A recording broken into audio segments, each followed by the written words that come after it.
Okay, go. What are we? Whenever. Oh, hi. Hello. Welcome. Welcome here. back. So it's Val, Roy here at Delphi. We're in the Lansing Creativity Center in one of our classrooms, and today we're going to talk about fiber papers. The fun with fiber paper.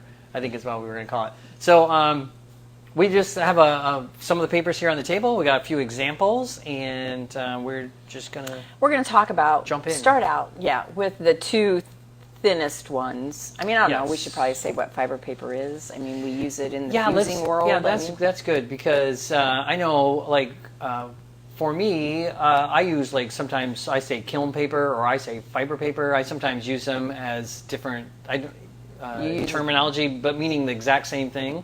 So, but I think when we say fiber paper, usually we mean the thicker ones. Is that how you think of it, or not? I don't know. I kind of just think of them all as fiber paper of various thicknesses, right? So if I want to use a specific one, like the thin ones that we use most often, more as a barrier or in place of kiln wash, usually only one or two maybe firings you get out of them. I just usually call them by name, either thin fire or papyrus, right? That's what those we typically use. You don't say kiln paper, or sometimes people say shelf paper. That's the other one, right? Right. Our point is, right. And the thicker the paper gets, the more binders in it, the more firings you supposedly get out of it, and then when you get thicker over the thin fire and the papyrus, which, like I said, are the thinnest ones, then we have other uses for them too. I mean, which is kind of fun. We use them to actually create, shapes and things. So good. But so you want to hold up? Yeah, we can start from we're going to go thinnest to the thickest that we brought. So this is the Bullseye Thin Fire. It's made by Bullseye. So I think that was maybe not obvious. Yes, that was good. And they print this on the back, so kind of the Bullseye logo. You can see if you can read that, it says this side down. So Bullseye recommends that you fire this on the, down on it on the shelf. I know for me, I've fired it both ways. I don't know if it really makes a difference. I think maybe that one side is smoother than the other. I think that's what I've heard from them. But again, they're both really pretty smooth. But it works both ways if you happen to flip it by accident. Yeah, so if your whole thing is to try to get the back of your glass to look as smooth as possible compared to like what you might get with kiln wash, I think the Bullseye probably is closest to that, right? I mean, it's pretty smooth. It's almost as smooth as regular paper, copy paper. Yeah. In fact, you got to be careful if it doesn't have the bullseye on the back. Sometimes you might mistake the computer paper. Yep. That maybe happened around here before. Might have, so once or twice. Possible. Yeah, this doesn't burn up in the kiln, but the regular paper does. So. That's how you'll know the difference. Yeah. So this one then is a papyrus, right, made by Technoglass. And I know I keep flipping it back and forth, so Kaylee can't really show you. But so just a hair thicker than the Bullseye Thin Fire, not a lot. I mean, just a tiny bit. It is smooth. I mean, I'd still call it smooth, wouldn't you? On both sides, and both sides feel pretty much the same sort of to me, I think. A little thicker, so because of that, you can get, as Val was mentioning earlier, more firings out of it, right? Right. If you have to be real careful, like lift your piece up and not. But you usually can get two out of it, I think. Yes. Yeah. The Bullseye Thin Fire, I can will warn you that I think they recommend just like one firing, but they. As Val was saying, I mean, if you're careful, can I grab one of your pieces of glass here? Yes. I mean, if you're careful trying to take your glass off the shelf, like this is like how I do a lot of times, like what Val's kind of talking about, just kind of pick it up, right? I mean, I see people do this and they slide it around as they're trying to pick it up, and so that will totally, obviously, just displace all the fiber paper. As Val was mentioning, there's a binder in the paper, right, that holds all the fibers together, and that binder burns out when you're firing it, and if you're not familiar with it, it will start to, if you're near your kiln when it's happening, you'll smell something. I've heard people saying they see some smoke. I've never really seen any smoke. Occasionally I would doing a real quick firing. Oh, maybe that gets it. But the good news is that the binder that they put in the fiber papers are non-toxic, so they're an organic binder. So if you are around and you're breathing it, it's nothing dangerous, right? To me, sometimes I think it smells almost like burnt sugar. Yeah, I think so right? too. Does it have kind of that smell to you? And that starts happening, around 600 degrees or so. But by 1,000, the binder will burn out of the paper. So again, if you're not familiar with the process, the papers will turn dark at some point in the kiln as the binder is burning out. And I know we've gotten phone calls here before. People are like, "Oh, you sold me the wrong paper because it's all black or brown or whatever." And usually, in fact, almost always, they haven't reached 1,000 degrees yet in their kiln. And so once you hit 1,000, the binder is usually all gone out of the paper. The paper turns white again. But then again, when the binder's gone, so you'll lose some integrity to the paper. And that's why, like I said, the thin fire really just turns to dust. The papyrus, you should easily be able to get 2 or 3 firings out of this without too much problem. And then the thicker we go, as Val was mentioning, the more firings normally you can get. So.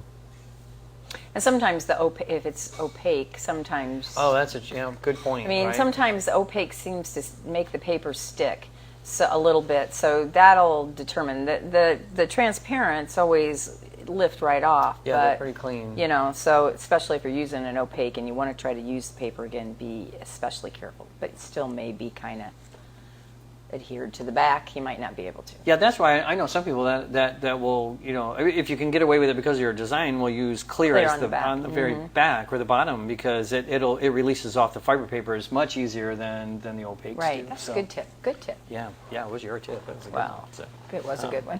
Thanks. So, so what else do we use these papers for, right? I mean, so obviously, putting on the shelf is a great thing to do, and then I don't know if we need to get into the whole paper versus kiln wash debate, but we kind of talked about that last time. Yeah, we talked about it in our last video. So but, if you haven't seen it, you should go to our YouTube channel, right, and then and right. check it out there. You should. Or it's probably in our video page. Excuse me. Section of our Facebook page. Yeah, Facebook. Yeah, thank you. Okay, I was good. stumbling over that. So, I think Val and I feel pretty much the same way about. I always fire on fiber paper just because I like the look of the piece, as it comes off this. And normally, even the opaques that might stick to the paper, at least they're not sticking to the kiln wash, which sometimes can be a real pain to clean off. I just find it just quicker and more convenient. I can just cut a piece of paper a little bit bigger than my project, put it in the kiln and go, and I don't have to worry about, how well the shelf is kiln washed or whatever. So, I typically do kiln wash my shelves at home. Oh, nice. Ooh, that's yes, good. but it's always still a really good idea to have paper, because guess when you find out it needs to be re-washed. It's, when I'm getting ready to put something in and I go, oh gosh, that looks like it's kind of crumbled a bit. So I always keep paper. And I guess if you're real particular about the back of your piece, that's probably a good way to be assured it's going to be pretty smooth. So. Yeah, well, we were thinking of other uses for some of the thinner papers, and this is one that I think you do the same thing. Yes, I mean, do Val and I that. both do the same thing. So this is a stainless steel draping mold, right? Floral former that they refer to this mold as, and that's how this piece was done. So this piece was fused and then draped over this, so it comes like this, right? So then the question is, well, how what kind of release do we put on the stainless steel so the glass doesn't stick to it? And we talked about using boron nitride, which people do. It works pretty well, but again, for me, I find this just quicker and easier. So I cut a piece of the bullseye thin fire, and I would just lay that on top. And then so what happens is when the glass drapes over here, it just takes the paper with it, and then the paper acts as a barrier between the stainless steel and the glass. And then that way, you can just pull your piece off, a lot easier, because the paper won't look like this when you get done firing. No, it's just going to be dust, but.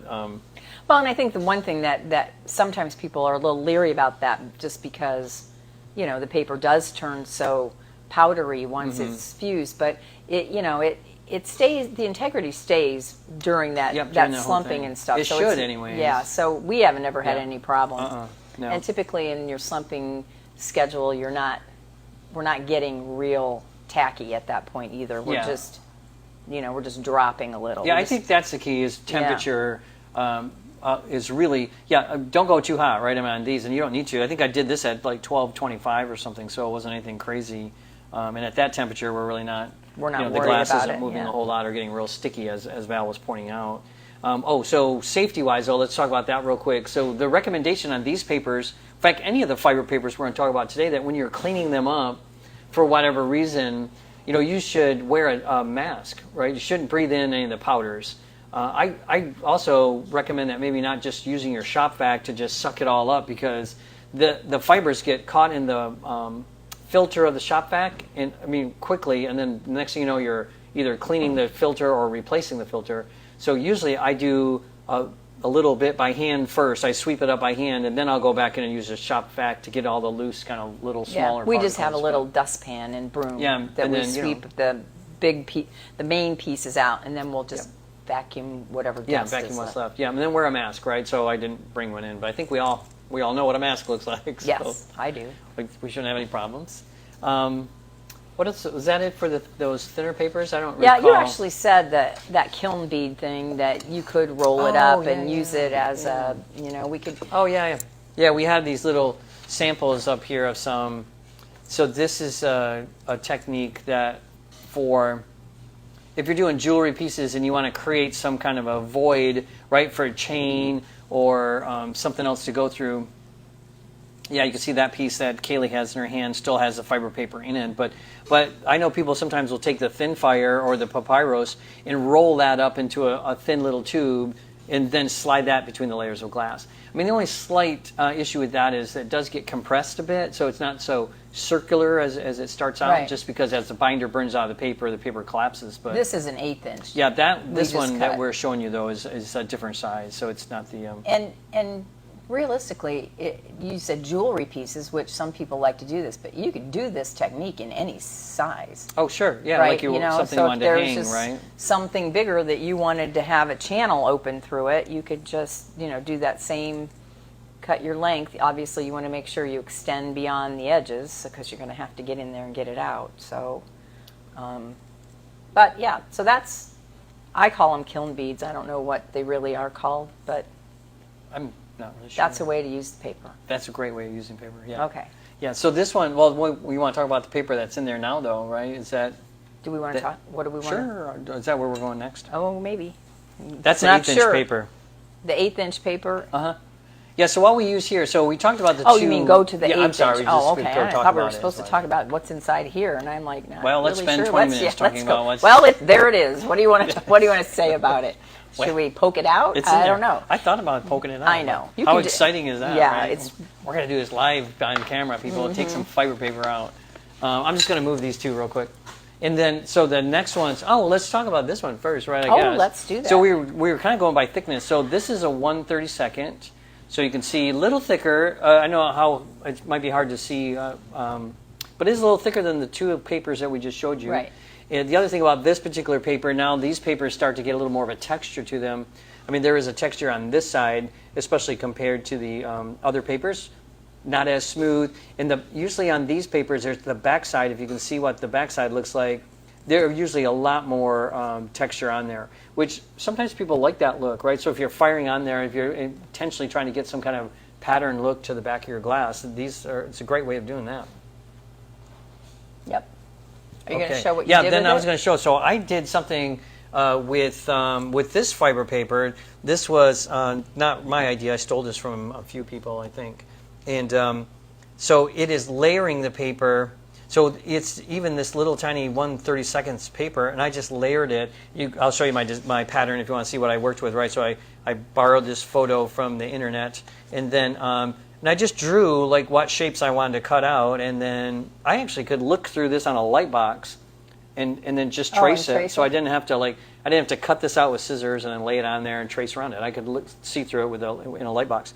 So then I did these layers of paper, and then I haven't actually tried to take it out, so I was waiting to do this live on camera. But you can see for the most part, so there's two layers here. Do you see there's the bottom layer, then I did that layer. Here's the other more like the detailed sort of layers. If you're careful, you can, as you can see, I could probably even use, I left the eyeballs on there. Yeah, can I see? Sometimes, we use like a X-Acto knife to get in there and delicately lift these things up. And you can see the rest of the face that's there.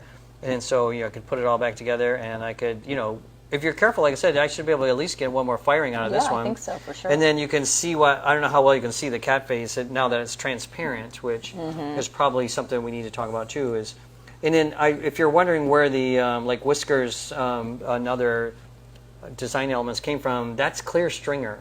I just laid clear stringer down onto the fiber paper.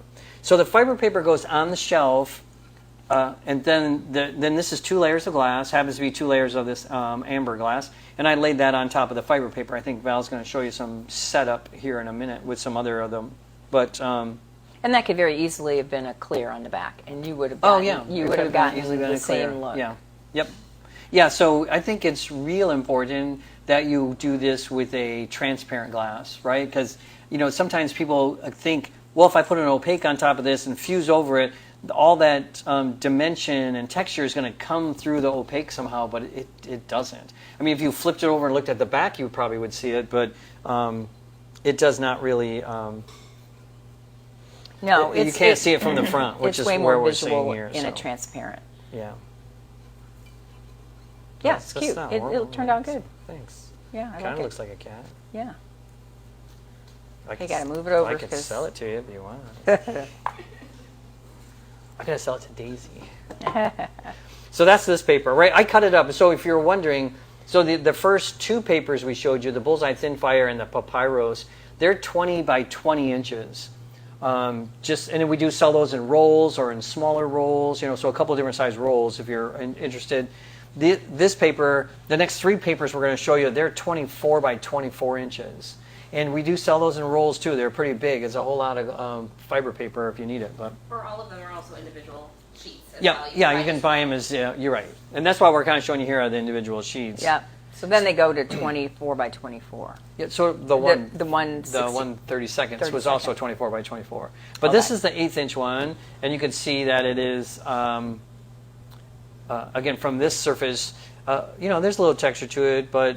And it wrinkles. Like if you can see the skin as I kind of move it, maybe. Stiffer. It's much stiffer. And then this is the back side, which has a really dramatic kind of texture on there. A little bit of fuzz caught in there. But again, I mean, if you're trying to do something and you wanted this kind of pebbly look, it's going to be a fun way of fusing it on. Mm-hmm. And so this is what we use for the jewelry pieces. So back to the jewelry pieces again. That's the 1/8 inch. That's this stuff, the 1/8 inch, and we just cut a real thin strip using an X-Acto knife. I grabbed these because I just wanted to show you the warning, right, is when you're putting the fiber paper in, if part of that has to do with such a small piece, but if you get the fiber too close to the top, sometimes the glass doesn't roll around and catch the bottom piece. The glass just kind of pulls apart. So you have to be in. Yeah, you got to make sure you get in far enough so that that glass can fuse around the fiber paper. Right. So this, and we didn't really talk about this either, but when you and I were discussing what we would talk about. Yeah. One of the things I think in the past that we've recommended, though, for someone who maybe has a damaged shelf or something, using this as some kind of, because especially if you have a big kiln and a big shelf, they're expensive, and so you have one area that was damaged. I mean, because of now how thick we're getting, I mean, even though this surface maybe isn't quite as smooth as the thin fire, you could, if you have a damaged shelf or need a bigger space or whatever, you could use this and just fuse on it multiple times. Yeah. I mean, it's still, with each firing, some of the binder's burning out, so it's getting, weaker and weaker with each firing. But if you're just kind of using it as a kiln shelf and you're not really moving it around, I would say you could get quite a few firings out of this one. You certainly could. Yeah. So people can sometimes use that. Well, I know here I had an accident with one of the kilns that chunked out the bottom, and so I know for a fact I use this that way too. I didn't really know who did that.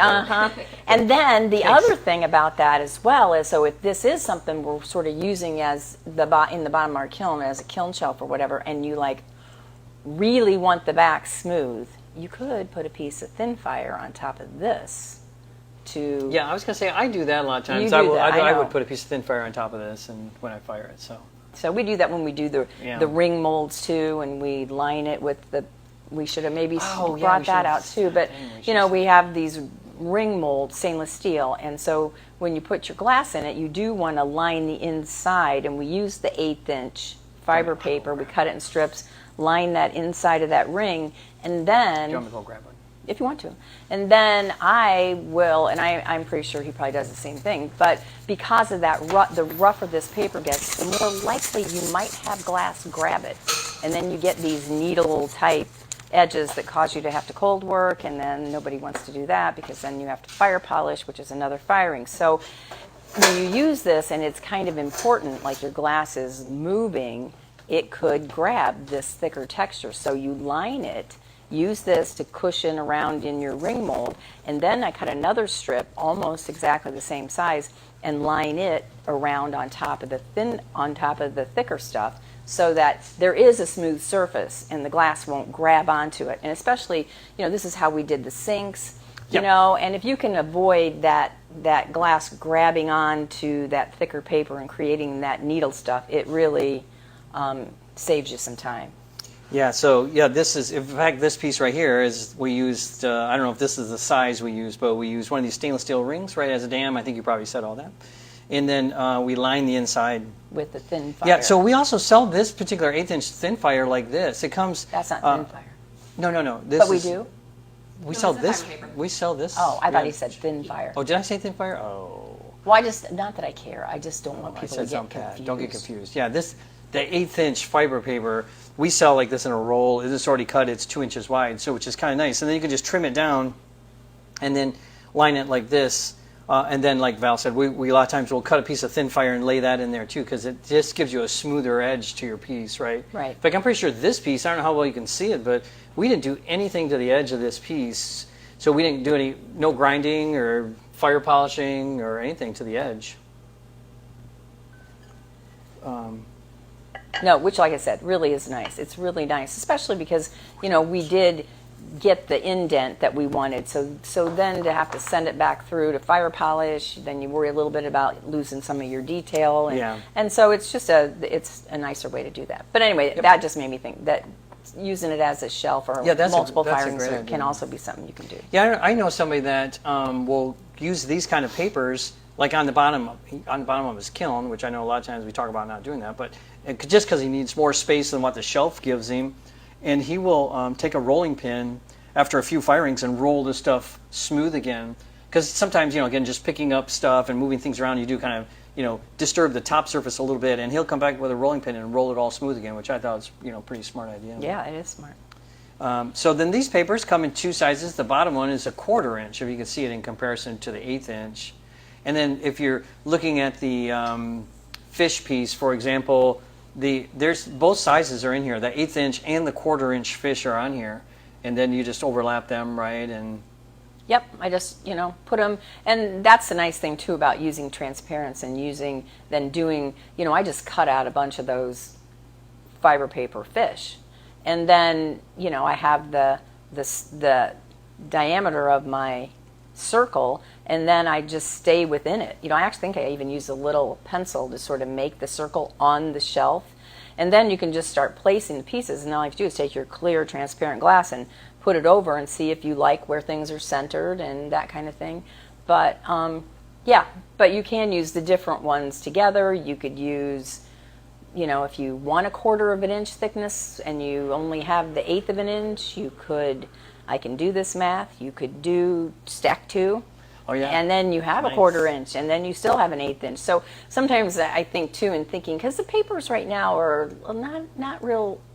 Yeah, they're not the cheapest. They're not the cheapest thing. So sometimes I think for people who are interested in that, because this is one of my favorite things, is this, to create this look and this overall design without any color or cutting any glass. It's really gratifying for me for some reason. Oh, yeah. I love it. And so, this cuts with scissors, this cuts with a razor blade, it cuts with an X-Acto knife, and we all know that some of these shapes that we have aren't real easy to cut in glass, but man, you can certainly cut them with scissors and things. But the fun part is that you get a detail and you get a look without necessarily shifting color or having to pick colors or having to decide what color to make something.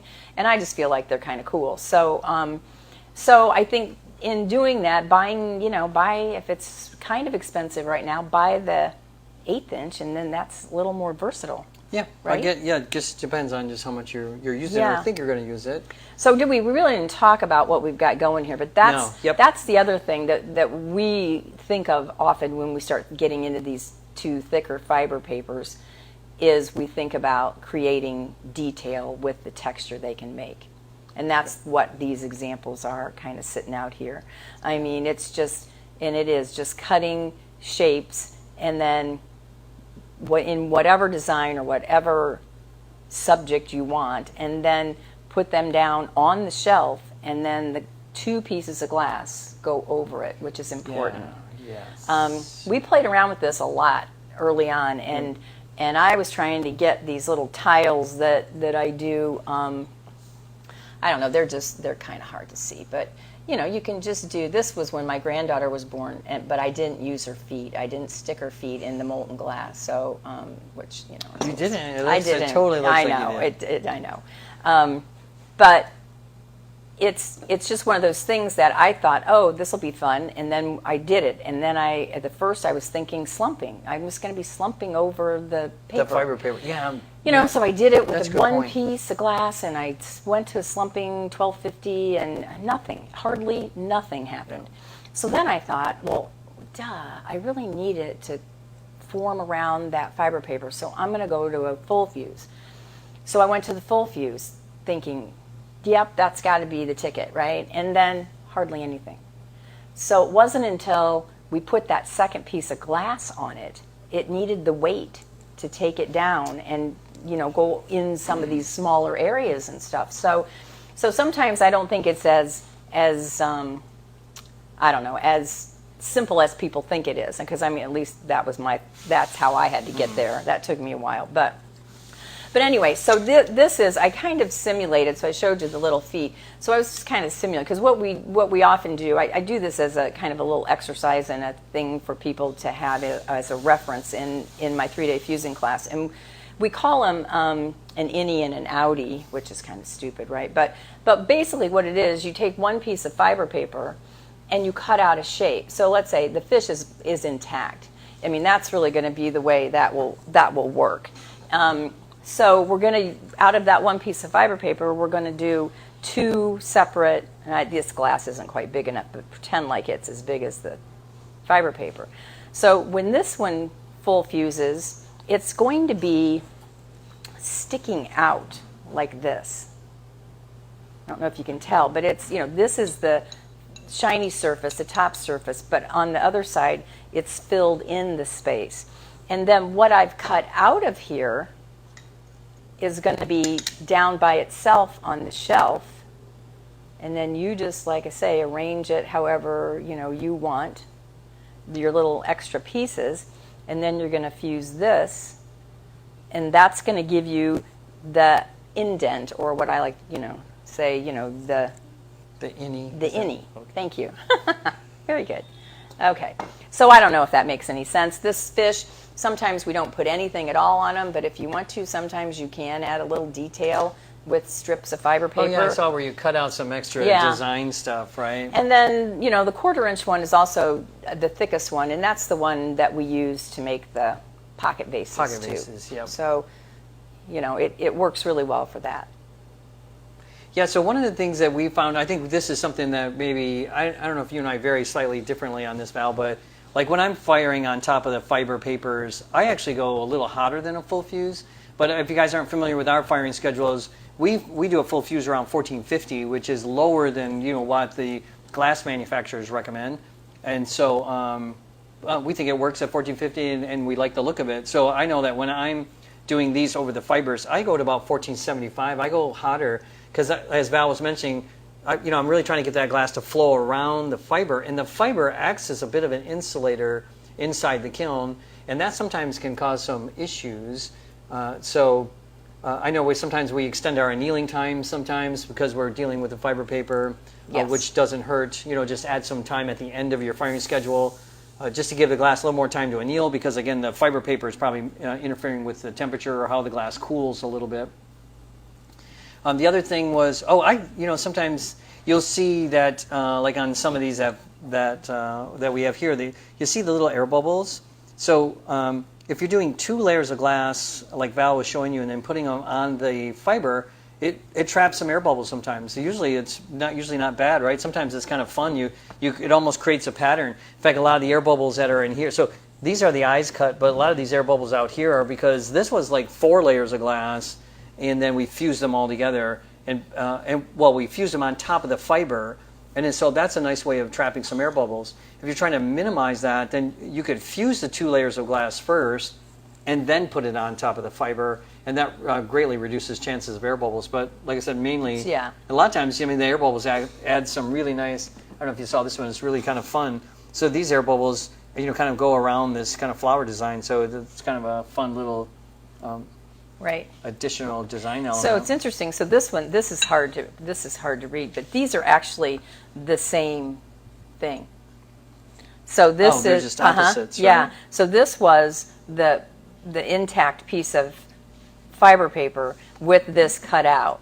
And so when it went in, it sort of held it in there, made it look smaller. And then these were the actual petals that I'd cut out and put out over here. So what's funny is see how the bubbles are on the outside here, and then they're more in the. Isn't that kind of interesting? That is really interesting. So what do you think why do you think that did that? Well, I think probably because when a glass is slumping, right? So it's getting soft, and so the glass starts slumping, and so in this one it starts falling into the hole, but they probably don't fall together evenly, right? So because of that, it probably creates a little bit more of a space or something. So same thing on the outside same thing here, yeah, right. Okay, well that's kind of cool. But that's just one man's guess. But that's a good one. Okay, good. So we don't have any questions or what? Well, yeah, if you have any questions, I mean, you know, make a comment in the video section below, or you can, of course, you can always send us a message on Facebook or Instagram. Or email us. And you can email us at facebook@delphiglass.com. I was going to give out yours. So just email this person. Yeah, I don't know. Was that it? I mean, that's like everything that we know about fiber paper. Yep. Which wasn't a lot. So we're in a couple of weeks.